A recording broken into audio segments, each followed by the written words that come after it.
Welcome. Welcome to this week's BTO talk on generative AI, digital transformation, and hybrid leadership. I'm really excited to be with you. Today, my name is Michael Alf, calling out of Lisbon, and we are working with clients across Europe, Middle East, and Asia Pacific. And I'm here with one of my founding co-partners, Rob. Over to you. Yes, thanks, Michael. Great to be with you today on a sunny day from London, working with clients, with business schools on their digital transformation programs. And yeah, we've got some exciting updates for you today. So thanks for joining us. Now, we kick off these sessions normally with a section on technology. Of course, the platform providers are competing for market share, and we're seeing a lot going on behind the scenes. So lift the lid, Michael. Tell us, what have you seen in the last week? Yeah, I think it's some interesting developments. Usually we talk about models and new functionalities, and that continues, of course. But today we wanted to put the spotlight on something else. It's interesting, kind of this fight for market share. Yeah, and you have two markets here. The B2C market, that's the end user, the end consumer. That is in particular ChatGPT as the the tool with the by far largest market share still. Yeah, and then you have the B2B, and there it looks very different. There you have Anthropic gaining a significant market share, and OpenAI is actually losing, and Gemini with Google is actually winning as well. Yeah, so and you see that in their setups. Yeah, so they focus on the B2B where others do B2C. So that's a really interesting development. On the B2C, of course, they're all looking for these killer applications, and there's a few probably out there. ChatGPT has clearly the user interface, but there are two interesting things which they are going to introduce now and started. Mainly, you need access via the United States. So if you are in Europe or somewhere else, you might actually use a VPN for that to test it out. So two things. One is the translate function, which makes sense. I mean, I use ChatGPT for translation largely already, and I do have a very specific prompt I use there. Hopefully, this becomes now easier. The second big market is health, personal health. And so they started actually having an area which is separate from the rest in your account, where you actually can then upload health information and it's stored safely and so on. Of course, you need to decide for yourself, if you trust it. So this is two major killer applications or potential killer applications on the OpenAI side. Google, on the other hand, is of course with YouTube and YouTube searches and Google searches and all of that, they do have a lot of information about you. So now they offer you to utilize that to better know you and to help you with Gemini and with your personal assistant. So we see this race really accelerating in that space. I hope that's an interesting update. If you want to know more, then reach out to us on this subject. And one last comment. I will show you in a second the QR code where you can actually join on our WhatsApp channel or ask any questions here on LinkedIn as well. Back to you, Rob. Yeah, that's an interesting update there. I was reading just this week that OpenAI has also introduced a job function, unique job function search. So helping you to select your next role based on all the information they're capturing on your browsing and prompting behavior. So I'm sure we'll see more of these specific requirements built into the infrastructure to get competitive advantage, but of course to make advantage of all the data that you're revealing through your prompt activity. So that's a good start. So moving on to other areas, it's been an interesting week for us, and a first, which I'm really pleased to share with you guys. As you may remember, we developed the Maverick simulation in English originally, which we got out there at the end of 2024.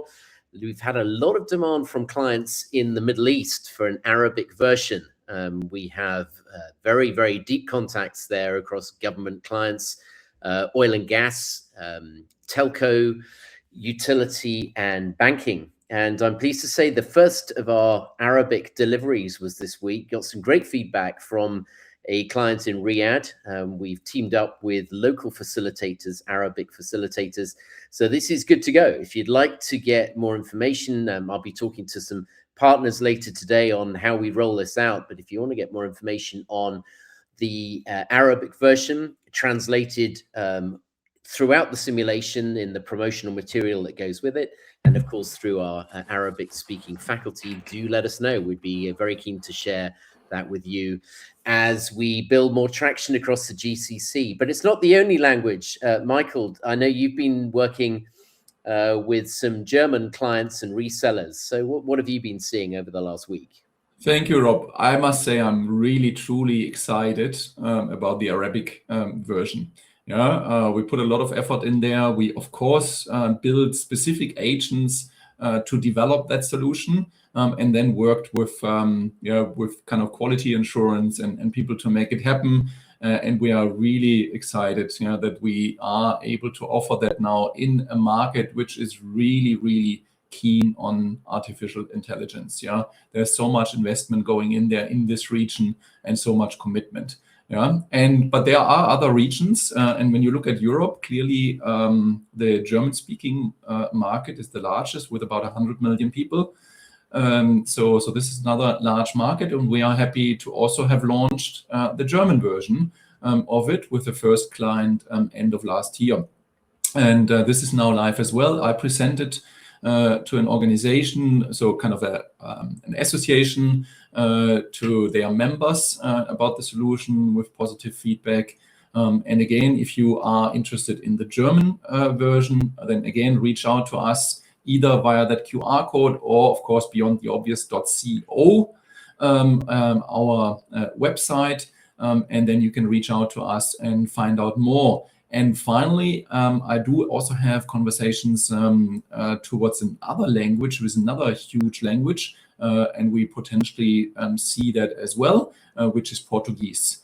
So not only because I'm in Portugal, that's one element, but actually the Brazilian market is, of course, kind of a huge market, and a few other countries in Africa as well. So this is another major language. And we are talking to potential partners. Again, if you are interested in these markets and really grab this market and have something unique, special, not only Maverick, but also the simulations which are coming next. And we'll talk about kind of one of the most exciting ones, which we are going to launch this year, then reach out to us. We love talking to you. Yeah, thanks, Michael. Just to take a step back for a moment, very briefly on this.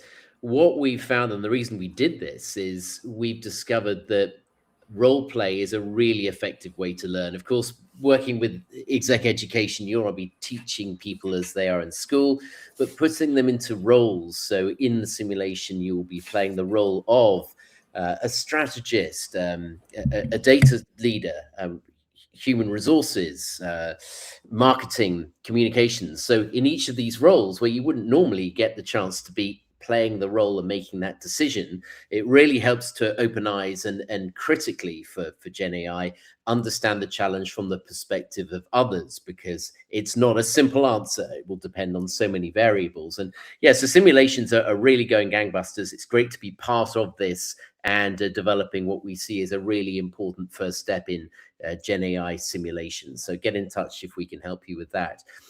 Now, we talked also last week about orchestration, and the key challenge here is to see, well, okay, so how do I organize my team? How do I make sure I've got the right people in the right roles? And how do I make sure that they've got the skills they need? So when I'm bringing AI into the business, when I'm developing agent-based solutions alongside the people existing in the business and bringing new people into the business, how do we manage them effectively? Super interesting article we've just been going through from McKinsey, which looks at rethinking the role of the manager, rethinking the role of the worker, and bringing in a combination which challenges both how they're leading at the moment and how they're doing their job. Now, back in the day, you may be familiar with this concept of the T-shaped leader. They need to be a deep subject matter expert. They need to understand also how their role interfaces with other leaders in the organization and other functions. This model brings in the concept of the M-shaped leader as well, which spans both the T working across the top, but also working with agents into other parts of the organization, and a much deeper understanding and a much greater need for collaboration. So, Michael, this is one of the source materials that we'll be bringing into our book that we're developing right now on hybrid leadership. Any comments on that and on other source material that we're bringing in as we develop our thinking here and our model and framework we'll be sharing with our friends? Yeah, thank you very much, Rob. Look, I think what we see really out there, there's a lot of organizations, thinkers, thought leaders who try to kind of wrap their head around that organizations as well. It's still very early stages, because most organizations are still at a stage where, of course, they use GenAI here and there, but they don't get the impact yet because it takes time, of course. But the question around this leadership and what that means will be at the forefront in kind of throughout this year and then the years to come. And we are excited to have developed kind of our own concepts and ideas and strategies and models, which we are going to share. And of course, we are looking into the market, what is happening, what are other thinking, and building into kind of our work as well, to make it really interesting, current, and attractive for our clients. And if you are interested in this topic, what we suggest is really join our newsletter. And again, you have the link here, so community.beyondtheobvious.co and then /newsletter. So our domain and community before, and then newsletter at the end. And this will give you early access also to the book, which is coming out in this first quarter of 2026, and of course a lot more. So we'd love to kind of see you there, hear from you, get them feedback, and also have the opportunity to early kind of book initial workshops on this subject, because it will become kind of relevant. Yeah, exactly. So we'll be unpacking this through a series of workshops where we dive into some of the key themes and the framework we'll be developing in a very user-friendly way. So this isn't just a kind of a book, a guide, but it's a very practical way of helping you on your journey as well. So Michael, thanks for sharing that with us. You got so many articles and so much source material. It's been really interesting working with you on this project, and we've got some really interesting steps ahead of us as we pull this together and then share that. So with that, thank you so much for joining us today. We'll look forward to seeing you next time. Marcus has been tied up this week in the Middle East, but he'll be back with us next week. So in the meantime, enjoy your weekend. Do join the community, and we'll look forward to seeing you next time.